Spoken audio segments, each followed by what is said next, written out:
10th మరియు inter పూర్తి చేసిన విద్యార్థులకు ఆర్మీ, నేవీ, ఎయిర్ ఫోర్స్, ఎన్డీఏలలో ఉద్యోగాలు పొందండి. Excel defence academy.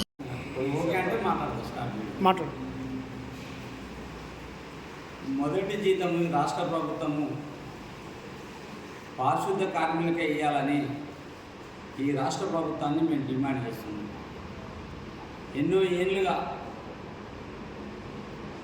ఈ దేశానికి ఈ రాష్ట్రాన్ని సేవ చేస్తుందంటే పారిశుద్ధ కార్మికులు అనే విషయాన్ని కేంద్ర రాష్ట్ర ప్రభుత్వాలు మర్చిపోవద్దని ఈ సందర్భంగా మేము గుర్తు చేస్తున్నాం. ఇంత టెక్నాలజీ, ఇంత అవేర్నెస్ వచ్చినా మలినాన్ని చేతులతో ఎత్తిపోస్తుందంటే ఈ దేశంలో, ఈ రాష్ట్రంలో ఉండే పారిశుద్ధ కార్మికులు అనే విషయాన్ని మర్చిపోవద్దు. అట్లాంటి వాళ్లకు నేటికి కూడా చాలని జీతాలు, టైంకు జీతాలు ఇవ్వట్లేదు రాష్ట్ర ప్రభుత్వం. ఐఏఎస్లకు, ఐపీఎస్లకు, అన్ని రంగాలకు 1 నుంచి 5వ తారీఖు నాడు జీతాలు పడుతున్నప్పుడు మరి మట్టినే మొత్తం ఈ దేశాన్ని, ఈ రాష్ట్రాన్ని శుభ్రం చేసే కాడున్న కార్మికులని ప్రభుత్వం చిన్నచూపు చూస్తుందని మేము ఈ రాష్ట్ర ప్రభుత్వంపై డిమాండ్ చేస్తున్నాం. అందుకోసమే పారిశుద్ధ కార్మికులకు భద్రత లేదు, పారిశుద్ధ కార్మికులకు పర్మిట్ చేయాలని మేము మాదిగ రిజర్వేషన్ పోరాట సమితి నుంచి మేము డిమాండ్ చేస్తున్నాం. రేవంత్ రెడ్డి ప్రభుత్వానికి ఏమాత్రం చిత్తశుద్ధి ఉన్నా, ఏమాత్రం ప్రేమ, గౌరవం ఉన్నా ఈ పారిశుద్ధ కార్మికులను డిమాండ్ చేయాలని మేము ఏప్రిల్ 13 తారీఖు నాడు బహిరంగ సభ నిర్ణయించబోతున్నాం.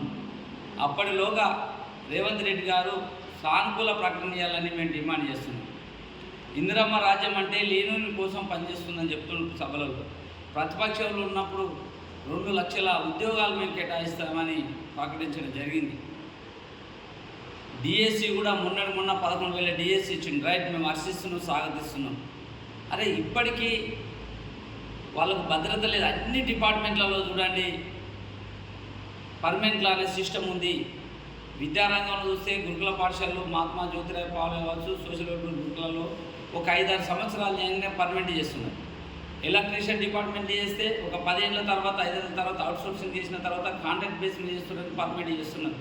ఇటు హెల్త్ అన్ని డిపార్ట్మెంట్లో పర్మనెంట్ ఉన్నప్పుడు 30-40 ఏళ్ళ నుండి ఈ పారిశుద్ధ కార్మికులు ఊళ్ళో ఉండే చెత్తను మొత్తం శుభ్రం చేసి పరిశుభ్రంగా ఉంటుంటే వాళ్ళకు పర్మనెంట్ అనే వాయిసే లేకుండా పర్మనెంట్ అనేది చేస్తలేరు.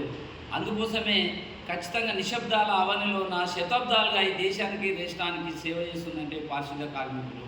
అట్లాంటి వాళ్ళని రాష్ట్ర ప్రభుత్వం గుర్తించాలని చూడండి. అందుకోసమే ఈ పారిశుద్ధ కార్మికులు చేసేవాళ్ళు 100కి 90% మాదిగలే ఉన్నారు. కాబట్టి ఆ వివక్షతోటే ఈ పర్మనెంట్ చేస్తలేరని మేము భావిస్తున్నాం. నిజంగా మాదిగలగా పై ఏమాత్రం ఉన్నా, పారిశుద్ధ కార్మికులపై ఏమాత్రం ప్రేమ ఉన్నా రేవంత్ రెడ్డి తక్షణమే వాళ్ళకు మొదటి జీతము వచ్చే నెలల నుంచే ఇవ్వాలనేది మేము డిమాండ్ చేస్తున్నాము.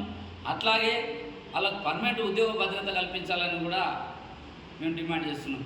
అది కలిగించని అది ఉద్యోగ భద్రత ఖచ్చితంగా పర్మనెంట్ చేయకపోతే రాష్ట్ర వ్యాప్తంగా ఎంఆర్పీఎస్ ఆధ్వర్యంలో ఆందోళన చేస్తామని కూడా ఈ సందర్భంగా గుర్తు చేస్తున్నాం. జై భీమ్, జై మాదిగ.